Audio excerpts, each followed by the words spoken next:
What's up, guys? It is Gary here. Almeida here. Guys, today we are back with another reaction that you guys requested. Today we're checking out a video called The Meaning of Life, Muslim Spoken Word. Now, this is something you guys suggested in the comments, so I think it's going to be really interesting. I don't know if it's an inspirational video or what it is, but we're going to get into this. Excited to check it out.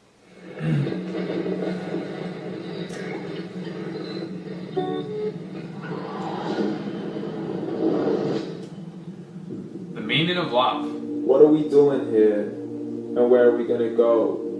It's like we just woke up one morning, and then it's welcome to the show. Don't ask any questions, just go with the flow. Make as much money as you can, and try your best not to get broke. Wow. Copy everything you see on the TV, from the hairstyles to the clothes, and don't think too often, just do exactly as you're told.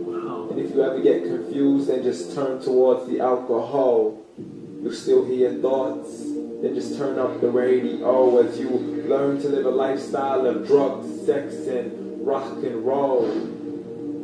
But in all honesty, I just need to know, is there more to the cycle than growing and getting old? Living and dying just to leave behind a happy home and a whole lot of property that somebody else is going to own. Wow. I just really need to know before the casket's closed. Cause I'm not willing to gamble with my soul, nor am I ready to take any chances. These are just simple life questions, and I'm just searching for some answers. Like, what are we doing here? And what is our purpose? How did we get here, and who made us so perfect? And what happens once we go, or is this world all really worth it?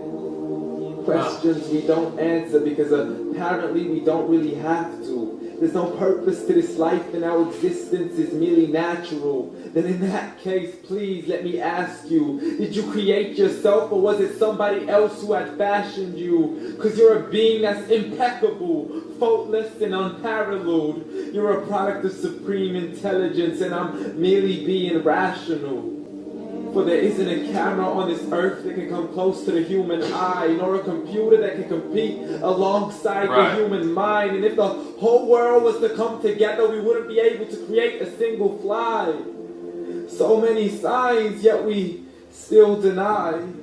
As science tries to justify that all this could come from none, when it's a simple sum. 0 plus 0 plus 0 cannot possibly ever give you 1. Right. So from where did all this order come? But everything has its origins, a maker, a creator of its own. I mean, the only reason you're watching this video is because somebody had to press upload. So we can believe in the Big Bang, but I'd rather believe in He who caused it to explode. Allah, the creator of everything, along with every single soul. The ever-living, the master, the only one who is in control. Unlike his creation, beyond our imagination. And no, he's not a man, nor does he have any partners in association. He's on his own. And no, he did not ever leave us alone. Just like every manufacturer, he left us with an instruction manual. The Quran and Islam, and I'm sorry to jump to conclusions, but it's the only one possible. The only definition of God is the one and only supreme being. It's logical. A book with 0 contradictions, with miracles that are both scientific and historical, all revealed over 1400 years ago. Like the detailed description of the human embryo. The descriptions of the human embryo in the Quran cannot be based on scientific knowledge in the 7th century. To the mountains as pegs holding firm the earth below, and the 2 seas that don't mix in a complete separate flow, to the planets in orbit, alternating night and day as they stay in flow. The expansion of the universe and the creation of everything from H2O. To the stories of the past and the preservation of Pharaoh. To identifying the lowest point in the land where Persia defeated Rome. The gushing fluid that created man in the glands between the ribs and the backbone. And not a word has changed, it's still the same. So please explain how all this was known over 1400 years ago. to a man who couldn't read or write as he would recite whatever the angel spoke. And if you still don't believe, please try to come up with something that's even close. But you can't. So we took God as a mockery and his messengers as a joke. Muhammad could not read or write. How's somebody who can't read or write going to start a religion? Dismiss the scriptures as legends and tales of the ancient folk as we live life according to our whims, desires, and hopes. Saying this life is the only home we will ever know. We will live and die and simply turn to bones. Yo-lo.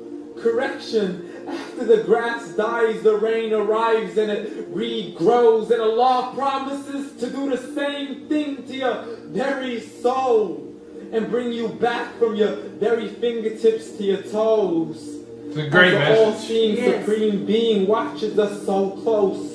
And we are surely being tested in our wealth, our health, and our self, and everything that we've been blessed with. So believe, for we will surely be resurrected and be brought back to our Lord and account for every single deed as he hands us our books and orders us to read. Wow. From the bad to the good and everything in between. You yourself are sufficient for your own accountability. So don't be mad at me. You are the one who thought you wouldn't come back to me. I gave you a whole life long to search after me. But wow, that's so deep. That which was temporary. So read. And glad tidings to all those who believed. And if you disbelieve, read. And don't let that day be the first day you find out what your life really means. Read. That is so deep. It's deep. He's very well educated on this. He is. Such an amazing message too, though. Amazing. It's definitely a very powerful message. Very powerful. Yeah. Yes. So glad you suggested it, guys. Yeah, it was a different suggestion than any we ever got. Yeah. And I really like that.